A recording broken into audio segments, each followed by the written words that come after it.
لإطلاق سراح المعتقلين السياسيين في السجون المغرب، ومنهم عمي علوبي إبراهيم تم اختطاف 15 يوم وتعرض أنواع من التعذيب الجسدي والنفسي والحكم عليه ب4 سنوات سجن نافذة.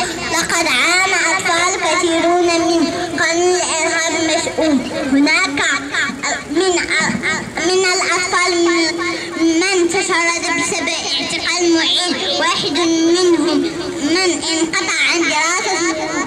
كيف يعقل أن يتابع الطفل دراسته وأبوه محكوم عليه والمؤبد و20 سنوات ظلما؟